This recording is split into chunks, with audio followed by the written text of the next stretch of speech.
Dalam video ini saya akan memberikan contoh kasus SEM pada buku Hare, chapter 12. Nah, ini di sana contoh kasusnya. Kita memiliki 5 buah konstruk, mulai dari organizational commitment, job satisfaction, attitude toward coworkers, staying attention, dan environmental perception. Masing-masing konstruk diukur menggunakan variable manifest, yaitu biasanya berupa satu pertanyaan dalam sebuah survei. Contohnya di sini ada OC1, OC2, OC3, dan OC4. Jadi ada 4 indikator untuk mengukur organizational commitment. Nah, kalau kita lihat di sini semuanya adalah reflektif ya, karena panah keluar dari konstruk menuju indikator. Sebenarnya ini gambarnya juga belum terlalu lengkap, harusnya ada error ya. Tapi di sini kita tidak gambarkan supaya tidak terlalu kompleks. Dan perhatikan karena ini model pengukuran, belum ada panah lurus ya. Hanya ada tidak ada panah lurus satu kepala panah, adanya panah lengkung. Ini sebenarnya lengkung ya, karena dia covariance, cuma mungkin penggambarannya. Nah, jadi ini semua konstruk berkorelasi dengan konstruk yang lain. Ini model pengukuran. Adapun model strukturalnya, ini yang lebih ke substantif research-nya, bagaimana hubungan dari kelima konstruk tersebut. Nah, di sini ada staying intention, dia dipengaruhi oleh job satisfaction dan organizational commitment. Tetapi organizational commitment sendiri dipengaruhi oleh job satisfaction, environmental perceptions, dan attitude towards coworkers. Job satisfaction sendiri dipengaruhi oleh environmental perception dan attitude toward coworkers. Jadi di sini variabel endogennya ada berapa? Ada 3. 1, 2, 3. Variabel eksogennya ada. Untuk variabel eksogen kita berikan korelasi. Nah, jadi setiap panah menunjukkan satu hipotesis ya. Jadi contohnya ini hipotesis 1 ya, EP berhubungan positif, mempengaruhi secara positif. Ini hasil. Jadi kita di sini semua panahnya ada 7 sehingga kita memiliki, maksud saya panah lurus ada 7 sehingga kita memiliki 7 hipotesis. Nah, ini datanya bisa di-download dari websitenya Hare dan bisa digunakan software seperti Listrel, Amos, atau M+, dan lain sebagainya. Masih ada EQS, ya, R. Cuma di video ini saya memberikan contoh untuk M+. Saya hanya memberikan contoh sekilas. Untuk detailnya bisa belajar dengan urutan yang paling gampang dari slide-nya Estabrook. Saya juga sudah upload di LMS. Kalau mau lebih detail bisa membaca bukunya Wang dan Wang, Structural Equation Modeling Using M+. Nah, kalau mau lebih dalam lagi, ini juga tidak sekedar M+, tapi banyak juga teori-teori yang penting dan menarik, tapi cukup lama karena course-nya sendiri 5 hari full ya. Jadi kalau nonton YouTube 5 hari full baru selesai. Ini adalah short course dari Michael Zyfer dari University of Melbourne kalau nggak salah. Nah, pertama adalah bagaimana cara, ya ini M+, ya. Ini saya sudah punya M+, R ya.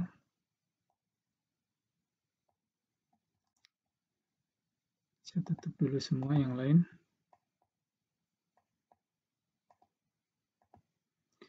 Nah, sebenarnya sederhana sekali.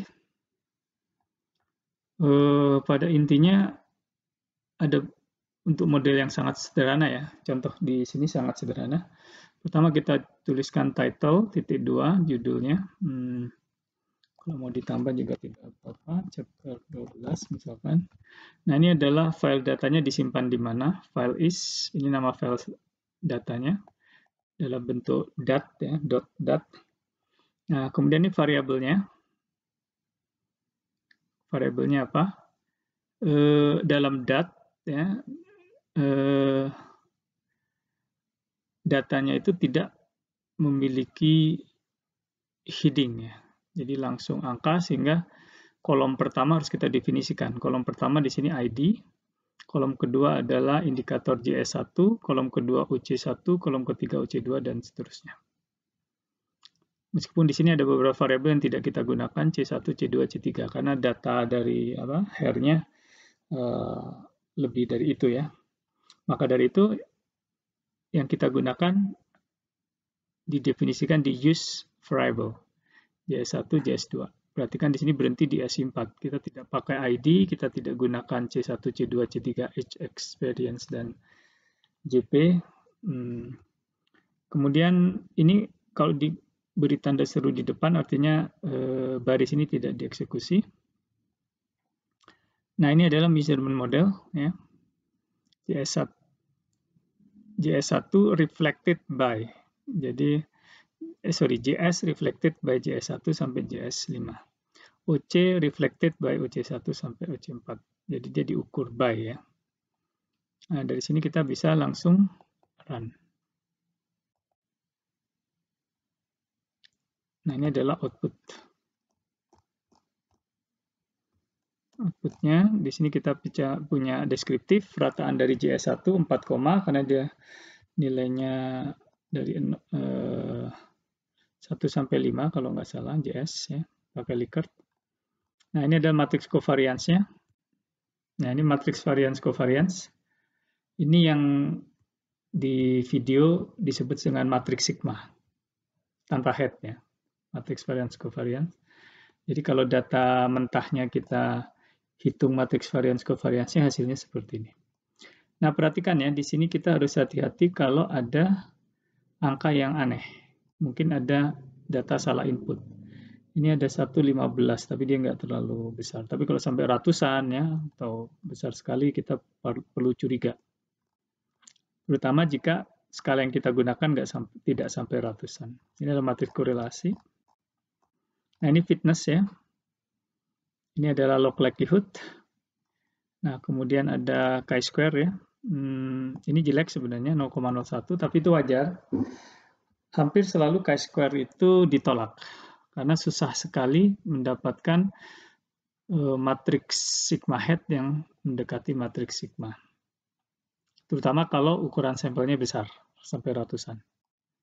Dan modelnya kompleks. Di sini indikatornya banyak sekali. Nah, yang lebih banyak dipakai adalah RMCA. Saya harap sudah dibaca di buku Hair ukuran-ukuran fitness ini bagus sekali. RMCA itu idealnya di bawah 0,8. Kemudian CFI, TLI juga idealnya di atas 0,9. Nanti tolong dibaca lagi di buku Hair. SRMR-nya juga bagus. Nah, ini result-nya untuk model pengukuran. Nah, perhatikan ini yang pertama mesti nilainya 1. Kenapa yang nilainya 1? Karena untuk identifikasi. Jadi indikator pertama biasanya di set 1. Ini adalah unstandardized. Nah, untuk standardized-nya ada di bawah. Ini standardized. Ini adalah loading-nya. 0,738, 748. Dan semuanya signifikan. Artinya panah dari konstruk ke indikator itu signifikan. Artinya si indikatornya itu signifikan merefleksikan konstruk yang diwakilinya. Nah, dengan melihat ini kita bisa lanjut ya.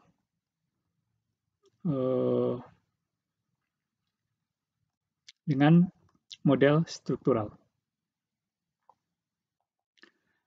Nah, di sini model strukturnya itu kalau kita lihat lagi tadi di sini, berarti di sini kita lihat SI dipengaruhi JS dan OC. Nah, dalam M+ ini adalah SI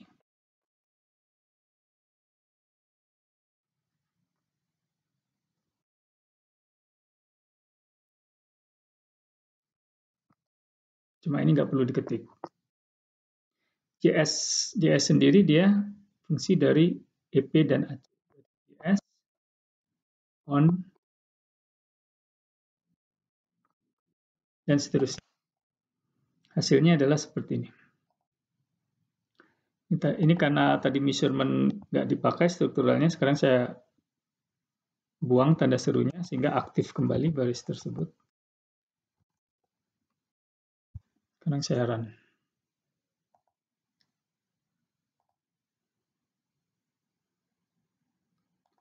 Nah, ini adalah hasilnya. Kita lihat fitnessnya seperti apa. Masih bagus ya, meskipun mengecil sedikit. RMCA-nya bagus, p-value-nya signifikan, artinya matriks sigma signifikan berbeda dengan matriks sigma head. Tetapi sekali lagi, ini sensitif terhadap ukuran sampel dan kompleksitas model. Kemudian CFITLI-nya sangat bagus, di atas 0,95. Kemudian SRMR-nya juga bagus.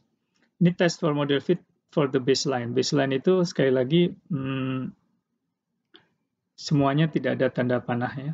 Dan ini signifikan lebih bagus dari model itu. Nah, kita lihat sekarang ini tadi measurement modelnya kurang lebih sama dengan tadi measurement modelnya. Nah, sekarang yang menarik adalah hubungan antar konstruk. Sekarang JS on EP, artinya apa JS on EP? JS apakah dipengaruhi oleh environmental perception? Di sini p-value-nya signifikan. Tetapi job satisfaction tidak dipengaruhi oleh attitude toward coworker. Di sini p-value-nya besar, tidak signifikan. OC, ya, organizational commitment, signifikan dipengaruhi oleh attitude toward coworker dan environmental perception, tetapi tidak dipengaruhi oleh job satisfaction. In the end, staying intention dipengaruhi oleh baik job satisfaction dan OC, organizational commitment.